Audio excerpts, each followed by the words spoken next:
I welcome you to a joyous celebration of Easter.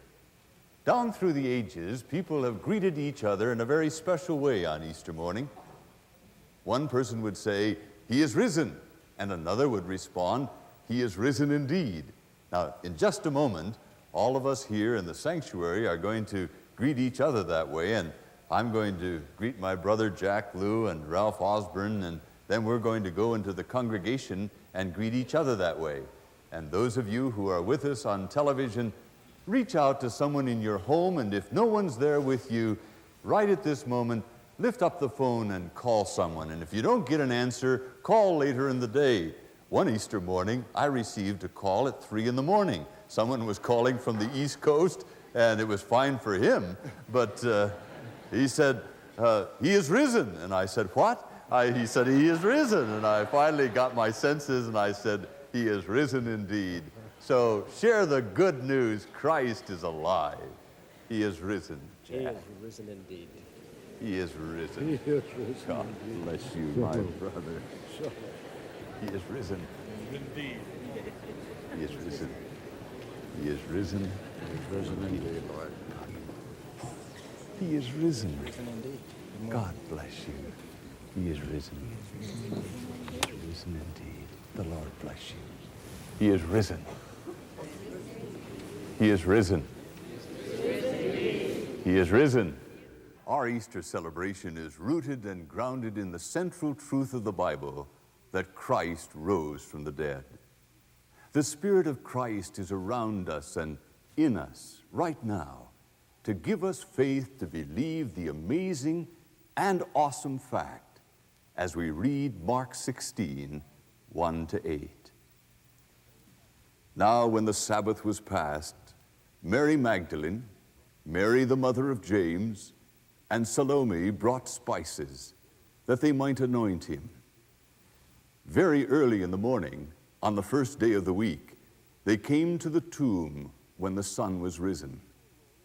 And they said among themselves, "Who will roll away the stone from the door of the tomb for us?" But when they looked up, they saw that the stone had been rolled away, for it was very large. And entering the tomb, they saw a young man clothed in a long white robe sitting on the right side, and they were alarmed. But he said to them, "Do not be alarmed. You seek Jesus of Nazareth, who was crucified. He is risen. He is not here. See the place where they laid him. But go and tell his disciples and Peter that he is going before you to Galilee. There you will see him, as he said to you." And they went out quickly and fled from the tomb, for they trembled and were amazed. Now in heaven exalted high, Alleluia, Alleluia, Alleluia. What a Savior! The resurrection was then and is now. If it was not then so long ago, it could not be now. But if it is not now as a liberating knowledge and experience in our lives, we will have missed the Easter miracle then and now. For Christ and for us, that's the impossibility-defying truth of the Apostle Paul. Listen to this. "I have been crucified with Christ. It is no longer I who live, but Christ lives in me. And the life which I now live in the flesh, I live by faith in the Son of God, who loved me and gave himself for me." Galatians 2:20. And then listen to this from Philippians, the 21st verse of the first chapter. "For to me, to live is Christ." And then the 10th verse of the 3rd chapter. "I want to know Christ and the power of his resurrection." And then the 13th verse of the 4th chapter. "I can do all things through Christ who strengthens me." That's our Easter faith. It can be true for you and for me. We all spend our lives asking questions, penetrating, searching, disturbing questions. Questions we can't set aside. We are like Kipling's elephant child. Life does this to us. She sends them off on her own designs from the moment she opens her eyes. 1 million hows, 10 million wheres, and 7 million whys. And we have all of them, don't we? But there are times we come to an answer that raises an even greater question. It was true in terms of the great discoveries of Copernicus. And as a result, questions were asked about the shape of the earth. It was true in terms of the Newtonian discoveries. And as a result, deeper questions were asked and answered. It was true of Einstein and his relativity. His discoveries raised greater questions. Asking questions, coming to solutions, and then asking ultimate questions of application is the stuff of the scientist, the philosopher, and the thinking Christian. And yet, we come to a place when an answer pushes us on to the ultimate question. Easter gives us the deepest answer that raises life's ultimate question. In the resurrection of Jesus Christ from the dead, and the wonderful truth that He is with us in all things, we know that nothing can happen that can draw us away or disturb us in our relationship with Him. And therefore, we can ask a question. It is the ultimate question. The question, why not? If Christ is risen, why not do the thing you've always wanted to dare? Why not forgive? Why not love? Why not become involved in human suffering? Why not move out? If He's defeated death and sin and evil, then anything's possible. Why not? The questions we're searching and probing, ruthless, bitter, and hard.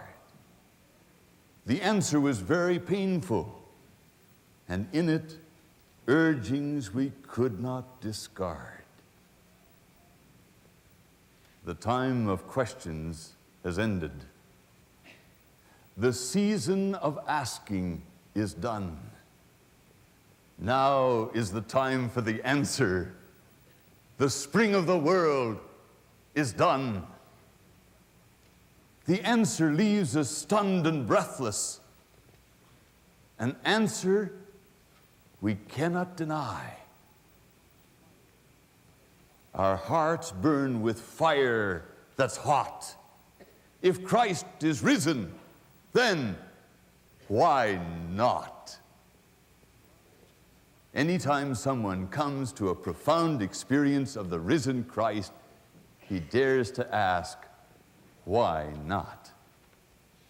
It's your question this morning, and it's mine.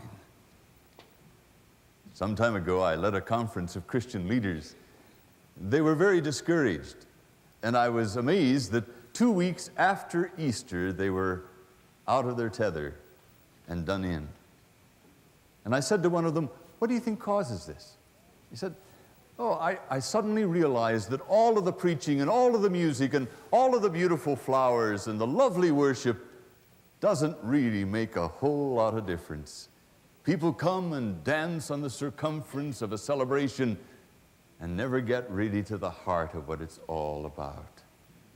And I said, what does Easter mean to you personally? Where in your life do you need the power of the resurrection? And then he began to share with me some of the areas of his own need, and we began to apply those to the fact that Jesus Christ was risen. And I asked him to say, why not, in the midst of the challenges? And I said, why don't you dare to do it? And he said, why not? And so I brought the same kind of a message to the conference. I had all of the people list out their deepest needs, and we collected them, and I said, I'm not going to talk to you. I'll be back in an hour after I read all of your needs.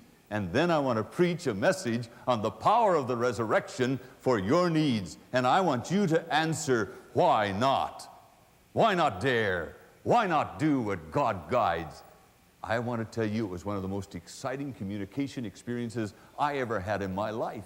We talked about the problems, talked about the power released in Jesus Christ, and then his presence, his indwelling, and the possibility of each of us being raised out of the graves of our own discouragement and negativism. And as I preached, a chant, almost a chant, and these very dignified leaders began. They said, why not? Yes, why not? And the more we talked about the power available to us to apply to the practical, down-to-earth things that we call impossibilities, they began to say, why not? The rest of the week in the conference, whenever I saw any of them around the campus of the retreat center, they'd say, why not? And I'd say, why not indeed? I'd like to have that kind of relationship with you, where whenever we see each other, we say, why not? Where are you in your need to say, Lord, all things are possible, why not? The disciples in the upper room disbelieved for joy. I always love to think about, to ponder that phrase. What did Luke mean when he said that? They disbelieved for joy. I think that they had loved once and were not sure that they wanted to try again. They'd known joy, and they didn't know whether they wanted to let go and let the joy penetrate to the depth of their being once again. And so they held it off. But there was something deeper. I think that the manifestation of the presence of the Lord raised the question, why not live the life that he has come to make possible? And they held off that answer and almost missed the joy. But in that same room, but a few weeks later on Pentecost, the same Lord returned, no longer just his victory, but now their victory. And he came and filled them with himself and enabled them to live the life that he had told them that they could live. And they went out into the then known world saying, why not change lives? Why not raise the dead? Why not heal people who are sick? Why not love and forgive? Why not care? Why not? Dare to say it yourself. The Apostle Paul, when he met the living Lord on the road to Damascus, had such a moving experience of the actual manifestation of Christ alive that he could not deny it. Who are you, Lord? And the Lord said, I am Jesus whom you are persecuting. And then he asked the Easter question, the question I'm trying to get you to ask.